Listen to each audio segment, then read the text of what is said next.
Media. It's either good or bad. It's either light side or dark side. You are either a Sith or a Jedi. There's no room in the middle for a gray area. You're listening to Path of the Jedi with your host, Ronnie Cruz. All right, welcome to Path of the Jedi, the podcast where Star Wars meets personal development. My name is Ronnie Cruz, your host for this exciting adventure. That's right, exciting. I'm not being facetious. That is the word that I've chosen for today's episode. And usually, I know you guys are probably used to a little bit more flowery language than something as plain as exciting. But it's the best word that really fits the sentiment I want to convey today. I even looked it up on the thesaurus.com. They gave me inspiring, which isn't really what I want to convey, although it's kind of in the same direction.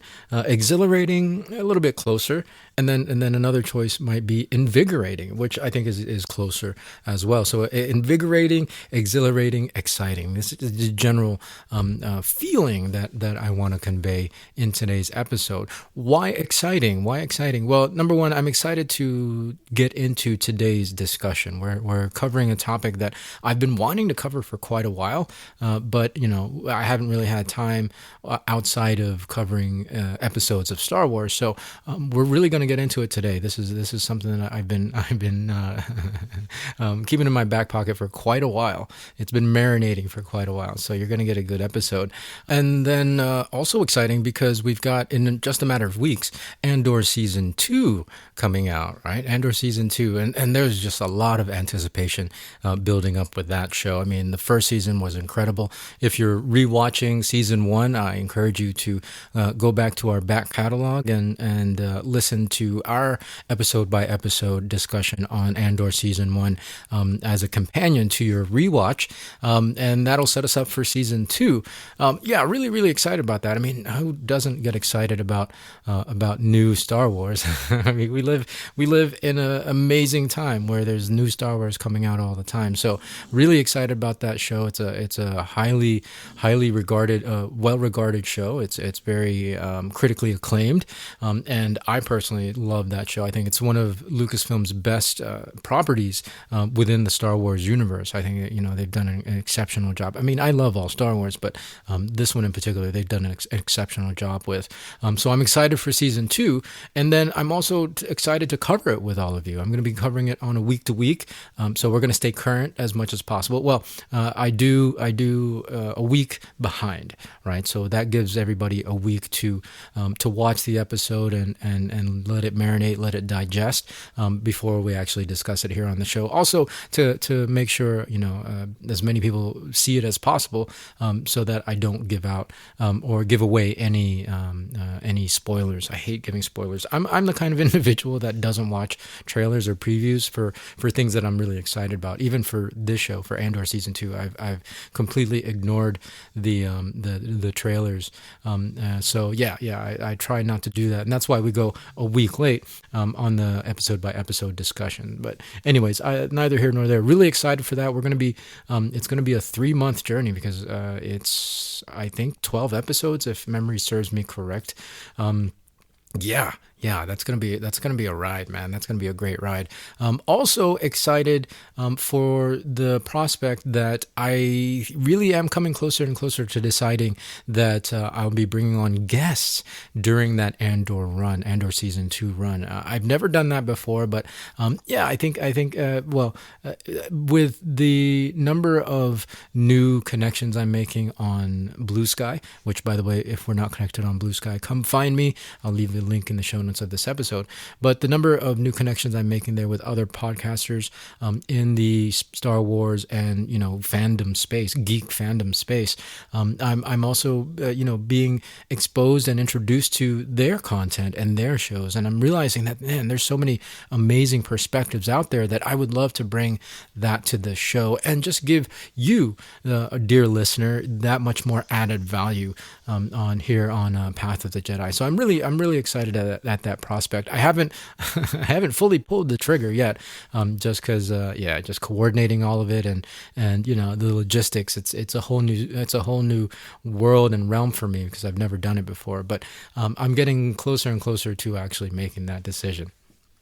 And the last thing I'm excited about is I just get excited to do this show, right? To do this show as much work as it is to sit down and record for half an hour, however long it takes, and doing all the retakes and going back and saying this differently and that differently. Like there's a lot of like minutia and things that are just like, oh my gosh, it's so much work. But I get excited to do it because I don't know. There's something about this show in particular that it just feels in alignment for me. I've been really this is weird, but to share a piece of where my head's at in life. I've been really looking for more alignment, right? Chasing things and following paths that feel right in terms of what I want to be doing at this moment and what I want to be doing moving forward.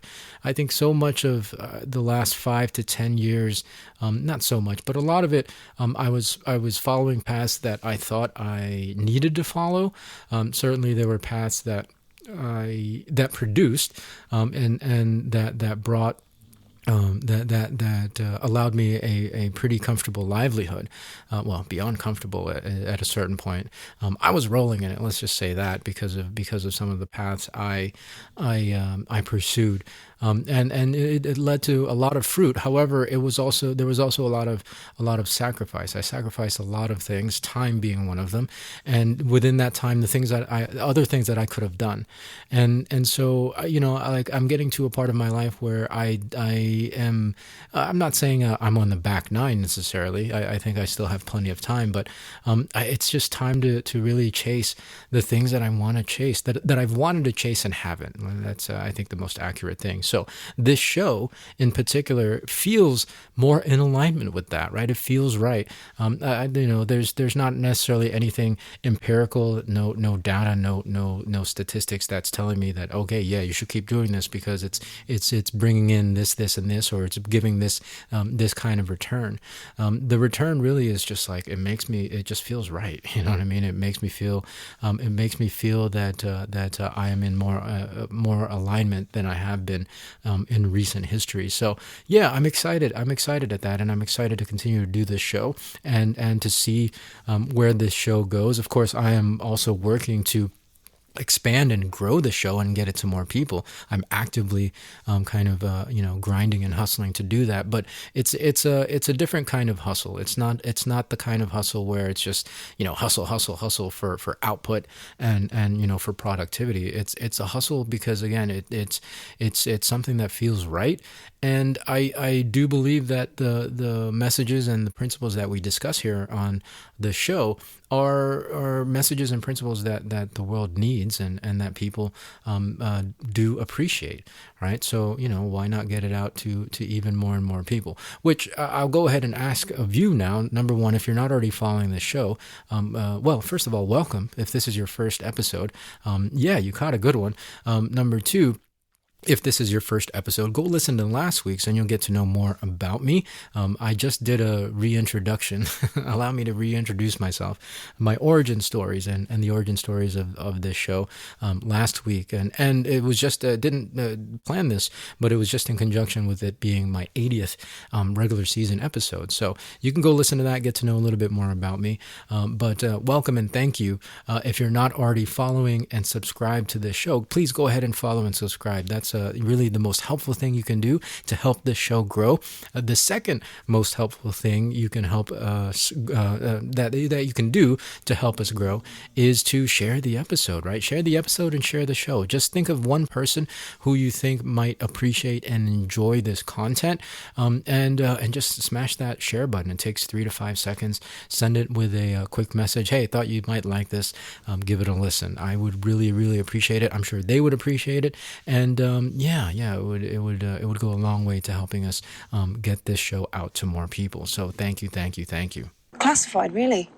Me too. Big secret. Okay, let's get into the main topic. Today we're going to talk about the fandom Menace. That's right, the Fandom Menace. And no, I'm not talking about specifically of the group of individuals online that Rational Wiki actually calls an amorphous collection of right-wing trolls, reactionaries, and grifters that target popular media, mainly those associated with nerd/geek subcultures.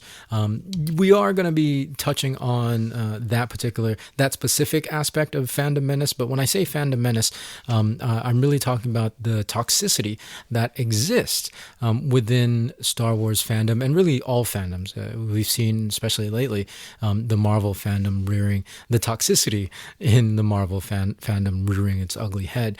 So yeah, I've been really wanting to share my perspective with you and hopefully give you some insights as to why all of this is happening. That's just Tito. Wants you for parts. Okay, so after giving it a pretty considerable amount of thought, I've really been thinking about this for quite a while. I've kind of boiled it down to two things, two causes, if you can call them that converge to create toxicity online. And this happens, mostly online.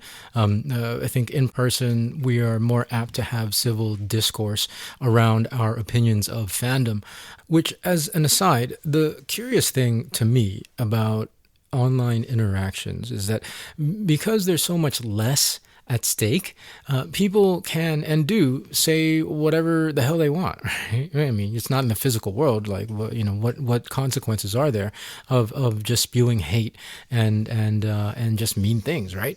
Because there's not that much at stake. But given that there's not much at stake, if you happen to be on the receiving end, still take those things very personally, right? We still take those things very personally. So I guess before we get into the rest of the conversation, one thing I want you to do is to guard yourself from that, and realize that whatever one stranger on the other side of the internet says about you or your content or your post, none of it matters, right? None of it matters to what you're trying to do or what you're trying to achieve or the message that you're trying to convey or the community and the connections you're trying to build. It has nothing.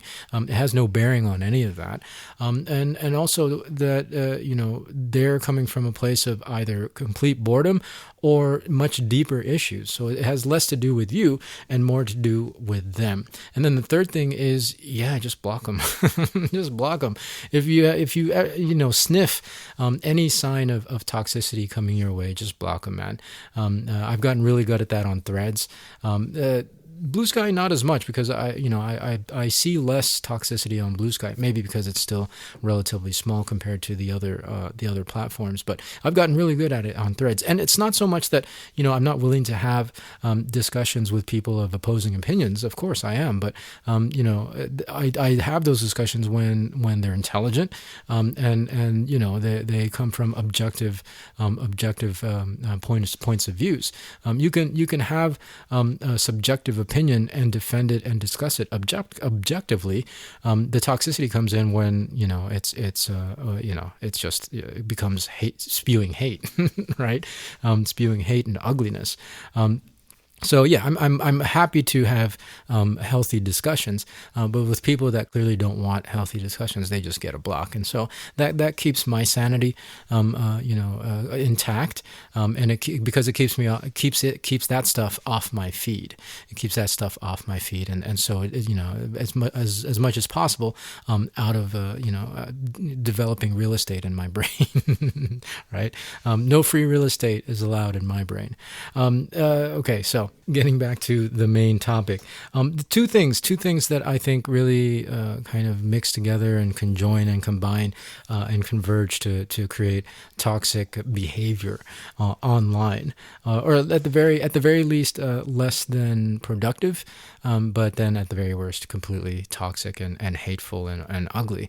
The two things are binary thinking, and number two, something that I call hot take culture. So the first one, binary thinking, what is it? Well, it's exactly that. It's ones or zeros, right? Ones or zeros. It's either or, right? Either right or wrong. It's either good or bad. It's either light side or dark side. You are either a Sith or a Jedi. There's no room in the middle for a gray area, right? And it's just it's uncompromising. Let's just say it that way. There's no room for nuance. And for me, everything is nuance. Everything is context.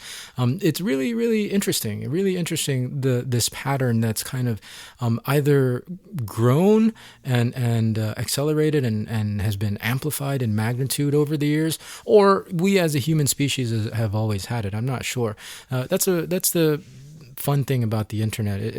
It simultaneously influences patterns of behavior while also exposing existing patterns of behavior, right? So this kind of binary nature in our thinking, I think, was always there, but it's I think also being encouraged and nurtured and fostered even more by the internet, right? By the existence of the internet. I mean, the internet itself is in binary, so yeah, it just stands to logic that it will make us think in more binary ways. Anyway, that's a complete tangent. Binary thinking, it leaves no space. It leaves no room for dissonance with our perspective, with our opinion, with our worldview, right? How we see Star Wars. If there's something that we don't agree with, then, there's no space for that. The thing that we don't agree with is wrong. One of the, most recent examples is Acolyte. I absolutely love that show, and I think it holds a lot of merit. They did many great things in that show, and I can cite those things critically and objectively, but there were people that really hated it, and so that's coming from binary thinking, in my opinion. If certain Star Wars properties are released, and if it doesn't match with what I think Star Wars should be, then it is automatically wrong, it is bad, and it's a piece of trash, right? And so people communicated as much because you can do that on the internet. So there's no space for dissonance at all. And really, this happens in all aspects of life, not just fandom, not just Star Wars, certainly. The other easy example, of course, is politics, right? World politics, but especially here in the United States, very polarized. And the people at the farthest ends of those extremes, or the farthest ends of those spectrums, have an inability to entertain anything objectively outside that challenges their worldview, and of course that has led to extremism. I mean, the current administration is an example of that. Really, really wacky shit happening, but people still, for some reason, defend it and are unable to look at it objectively in the destruction that it's causing.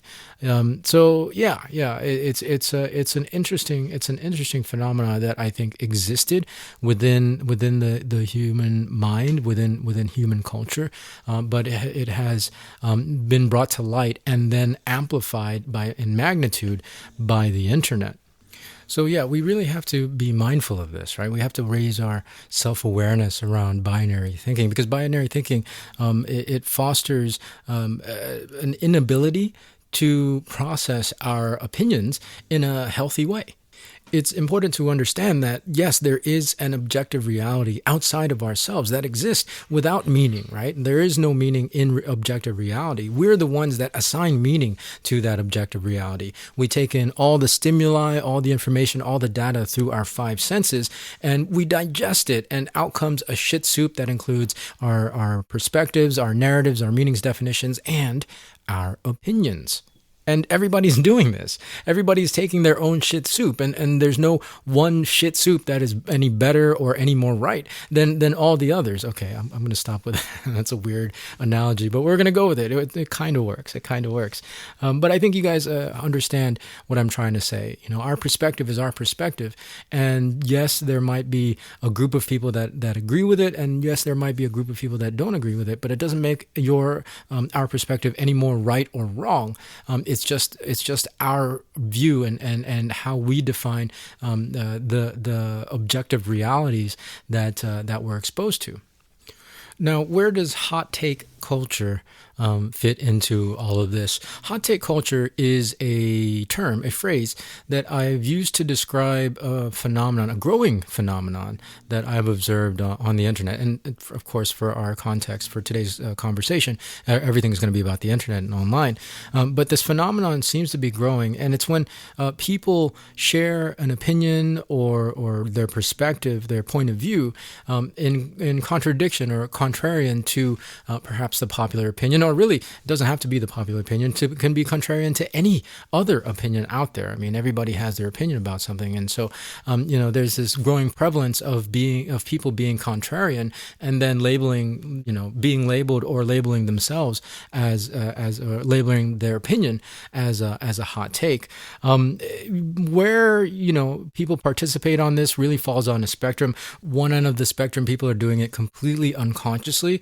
The behavior and the pattern is rooted in this unconscious desire to stand out. I mean, the internet, it's pretty much everybody in the world just screaming at the top of their heads. And so it's really, really tough, or at least feels difficult to stand out. And deep down, we all want to be unique. And so one of the ways that I see people trying to stand out is by sharing contrarian views or contrarian opinions, just being contrarian about everything.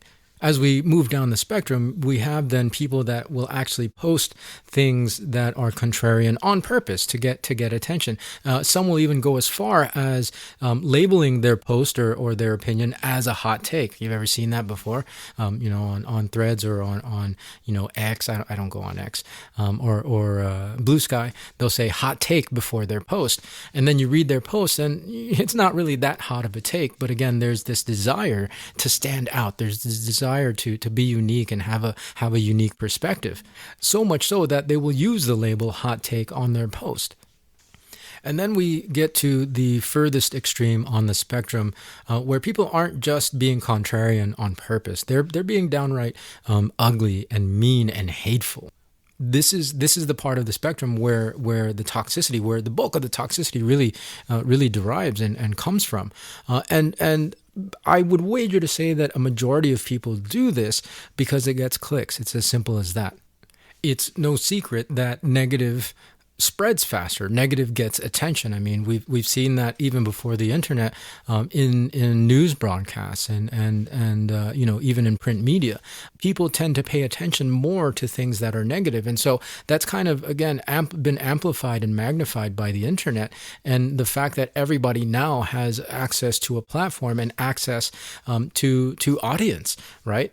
And so there are people that use this, that do this intentionally. Individuals, for example, like the Fandom Menace, who intentionally post hate and edgy things because again it gets more attention, and of course more attention, more clicks equals potentially more revenue.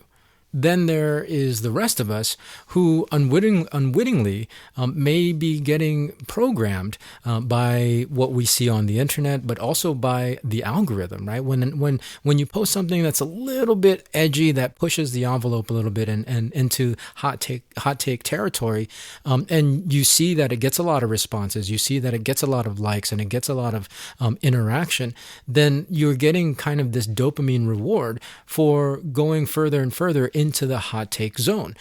So again, it's something that we really, really have to be careful of, because with this hot take culture, in combination with binary thinking, we can end up finding ourselves in a very, very toxic and really destructive behavioral pattern online.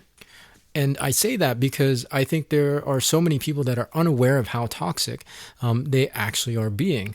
A few months back, right when I was really getting into Threads and Blue Sky, I posted a hot take.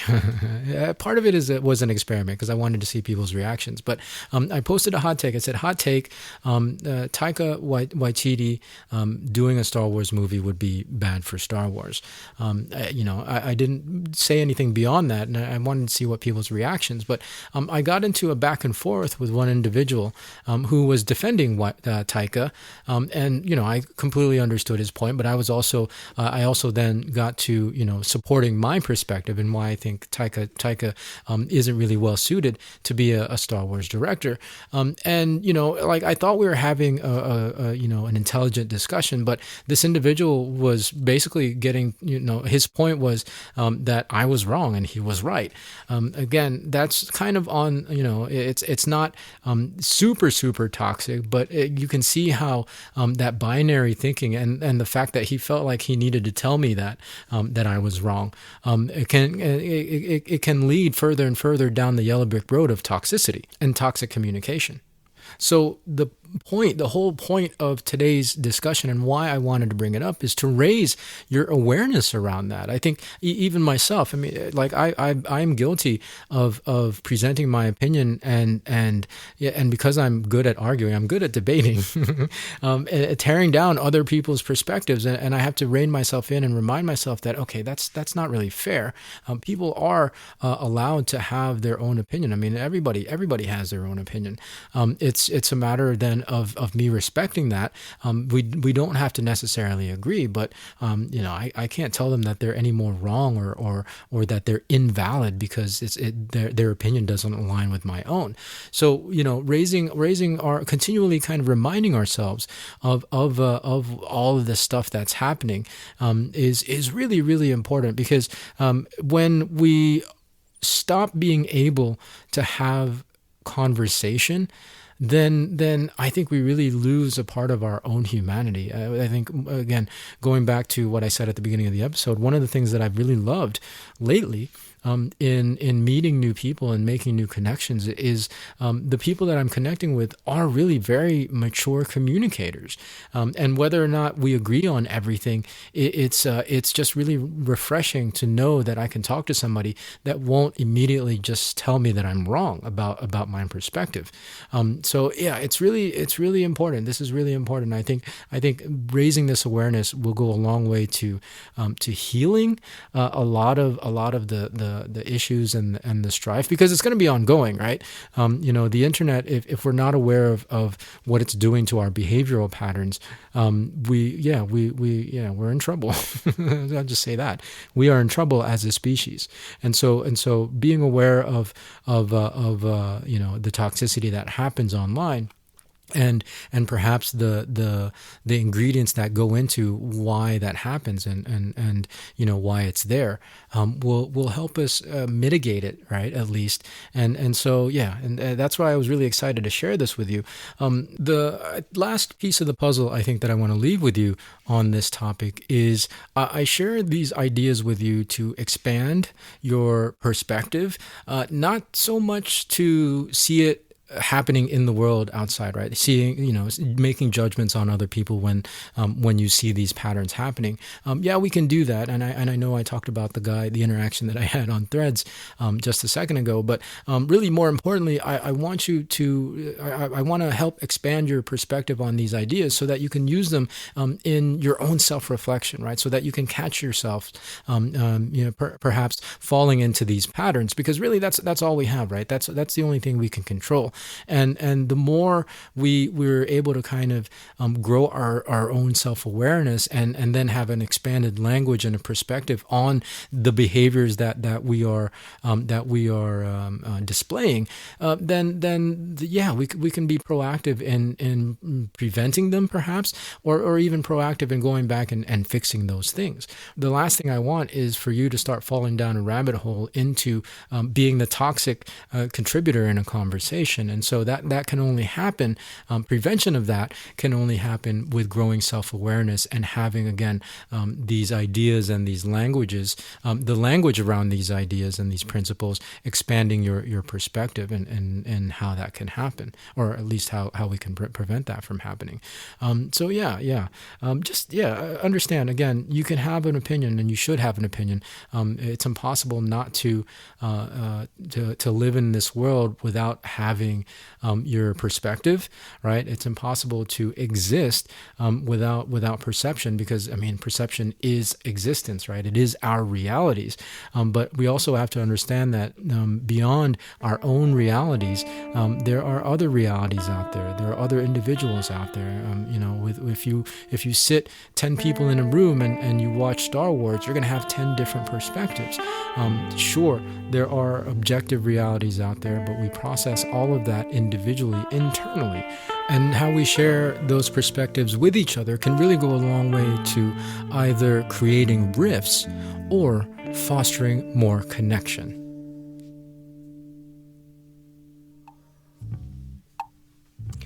Okay, so that's going to do it for today's discussion. Hopefully that made sense. Let me know what you think. Hit me up on Blue Sky. That is the one place that I am most engaged in and I post and have conversations on. Or you can hit that send a text message or send a text button on the podcast app, whatever podcast app you happen to be listening on. And just let me know what you think. Let me know if I'm far off base or let me know if this was helpful. You can even leave a rating and a review wherever ratings and reviews are possible, and let me know what you think. That would be fun as well. But yeah, I think it's an important discussion because it does happen a lot, and fandoms are always talking about the toxicity within the fandom. And again, it can be any fandom: Marvel, Star Wars. There's video games, like all the different kind of geek subcultures. There's a rising prevalence of toxicity, and it's not just coming from any specific group of individuals. I think everybody kind of unknowingly and unintentionally participates in that toxicity. So hopefully this conversation today will help ease some of those tensions, ease some of that toxicity. Anywho, let's move on to the shout out. I'm going in. Cover me, Porkins. This week's shout out goes to none other than John Boyega. That's right, John Boyega, FN2187 himself.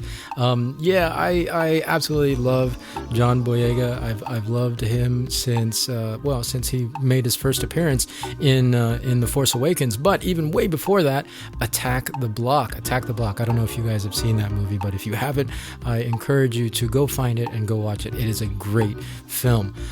John Boyega recently in an interview said something about Star Wars that really, it was a bit of a hot take, or at least people are kind of treating it like a hot take, because there is a sector of the fandom and even on the creative side, the creators who may not understand or see where he's coming from. But he said this in an interview. He said, they're okay with us playing the best friend, but once we touch their heroes, once we lead, once we trailblaze, it's like, oh my God, it's just too much. They're pandering, right? They're pandering. And he was speaking specifically of the Star Wars franchise and how very white male it is. Well, maybe not even white male, but just how white it is. I love his bravery for one and pointing this out. In terms of our discussion today, it might seem like, okay, well, that's just his opinion. Well, no, not necessarily. He's pointing out some realities in the industry, in the profession, and I'll extend that to the fandom, that you may not see, and as a result, because you may not see it, then you feel like you disagree with it. But it does happen. What he says is a reality of the profession, and again, of the fandom. And so I'm not going to get into that because that can be a whole nother episode. But I really wanted to shine a light on John Boyega for always being brave. Well, number one, he's also a phenomenal actor. Like he's an incredible talent, and I love the roles that he chooses, because he chooses things that are challenging to him and that also are representative of non-white things. You know what I mean? I'll put it pretty plainly. I am somebody who considers myself within a racial and ethnic minority as far as category goes, and so I appreciate anytime there's representation. I appreciate anytime there are stories that show things that are representative of other cultures and other ethnicities. I think it's really, really important. I really applaud John Boyega for pointing this out, and I applaud him for making the choices that he's made as an actor, because as somebody that's in a certain amount of spotlight, he has a platform where people will see. Whether or not they agree is another situation, but I wholeheartedly agree with him, and so I wanted to shine a light on him this week for this episode, because he really is fighting the good fight, and he's not afraid to do it. He's not afraid to do it. So John Boyega, if you're listening, which I know you are, friend of the podcast, hopefully we'll have him on someday. John Boyega, if you happen to be listening out there, I appreciate appreciate everything you do. I appreciate your perspective. I appreciate your talent. And I just want to say this week's shout out goes to you. Okay, so that's really going to do it for this episode. Remember, go ahead and like and subscribe if you're not already like and subscribe. Don't forget to share the show. And beyond that, thank you for tuning in. Have a great rest of your week. Have a great weekend. We'll catch you next week with a fresh new one. So until then, take care of yourself, take care of each other, and may the Force be with you. This podcast is not endorsed by the Walt Disney Company nor Lucasfilm Limited and is intended for entertainment, educational, and informational purposes only. The official Star Wars website can be found at www.starwars.com. Star Wars, all names and sounds and any other Star Wars related items are registered trademarks and or copyrights of Disney and their respective trademark and copyright holders. All original content of this podcast is intellectual property of Path of the Jedi unless otherwise indicated.